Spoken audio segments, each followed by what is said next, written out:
almost taking this outright, but not quite. So this is going to be a race to watch as we continue to watch those results come in this evening. We also want to take you to the 6th Congressional District.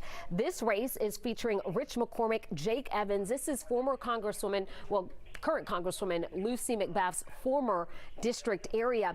And so we're going to see this race coming down to these people who will then take on Bob Christian, and that race, this area is going to lean Republican. Some other congressional seats that we're going to be tracking: the 10th Congressional District. This one is going to be a big one. You've got former House member, former Representative Vernon Jones against Mike Collins. Now, Mike Collins was endorsed by Governor Brian Kemp. Vernon Jones endorsed by former President Donald Trump. And then the other race, because this one, who this person will take on has not been identified, because there is also a Democratic runoff on this race as well. We'll be seeing Tabitha Johnson Green against Jessica Ford. Tabitha Johnson Green has been the person that has been winning this particular primary for the last 2 go-rounds.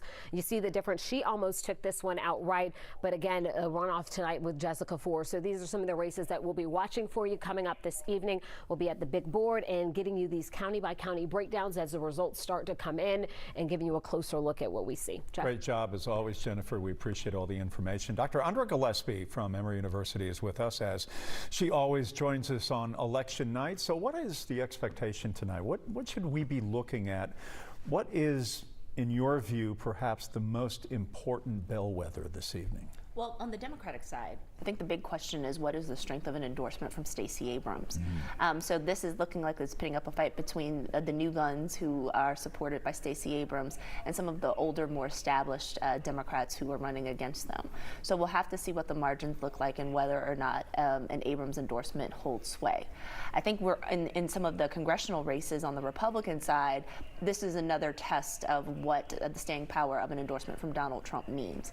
And so I think the same things that were true in May are also true here as well. An endorsement from the former president is great, but if you're a novice candidate, if you are a candidate who comes with a lot of baggage, will your other deficits actually be offset enough by the Trump endorsement to actually propel you to the nomination? The expectation of turnout tonight will be low.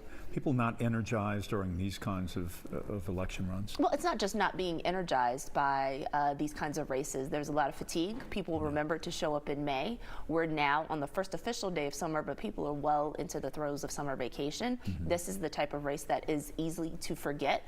Also, not every district included runoffs, and so there may be some confusion. And so we should also expect that, because the marquee races, some of the marquee races didn't go to a runoff election, that a lot of people just set this out either because they didn't have another race to vote for, or because they were pretty indifferent to what the outcome would be. So with fewer people then showing up with maybe not I'm going to use the term passionate base, does that mean there is a possibility of perhaps upsets that we didn't see?